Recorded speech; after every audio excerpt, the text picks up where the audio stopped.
United Kingdom have pet allergies. Reactions can be very severe and in some cases cause serious health problems. All week, Dr. Hillary's allergy clinic has been looking at the problem, and he's in Worcestershire this morning with one family who've had to give up their beloved cat. Morning, Hillary. Good morning, Kate. Can you imagine how heartrending that must be? Lovely cat like Tinkerbell here had to go back to the Blue Cross because little George here and Mum Lucy, George was allergic to the extent that he was getting quite severe asthma, wasn't he? Yeah, he was, yeah. Unfortunately, he has been suffering for quite a long time now, and it's been a very hard decision to make. I bet we've got some pictures of you here having to say goodbye to Tinkerbell. That must have been a terrible moment. It was really, really sad, and it was just a decision we had to make because she was such a long-haired cat. The hair was just really getting everywhere, and that was really the only option to sort of to take. Yeah, absolutely. Oh, I do understand that, and it's a decision that many people have to make, and it's a very difficult one. Thanks very much indeed. Of course, it's important not to just assume that it's the pet that's causing your problems. There are many other causes. We talked about house dust mite, for example. Emma's with us this morning. Emma's a vet. And it is important, isn't it, to actually be tested to see if it's the animal that's causing the problem. That's right. I think a lot of people jump to the conclusion it's the pet before they actually look into it because there could be so many other things.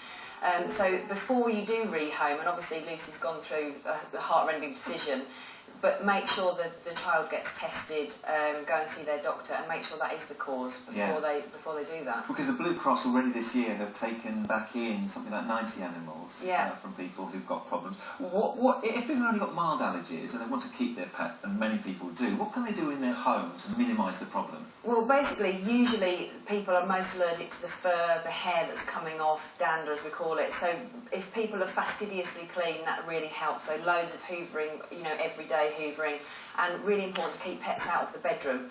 And we always say that from a behavioural point of view as well. It's nice to not have them in there, so that would help. Yeah. Are any particular animals worse or better than others in terms of choice? Well, the Blue Cross have taken in, out of the animals they've had, a lot of them have been cats.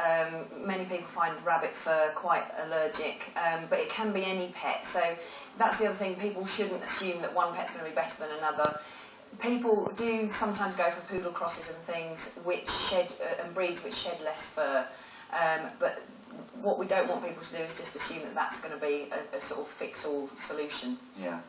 So we can minimise the problem at home. People can live in harmony with their pets, even though they've got mild allergies. Yeah, and also if people are worried that they might have an allergy problem, if whatever pet they're thinking about getting, go and spend as much time as you can. The whole family go and spend time, and that's where places like rescue centres are brilliant for that, like the Blue Cross. Excellent, Emma. Thanks very much for that advice. Now, it's interesting that President Obama's daughter Marley apparently is allergic to things, and they specifically chose this Portuguese water dog so that she wouldn't have as many problems as she would with any other animal. And it is important to do your research and find an animal that your child or you yourself might be better off with.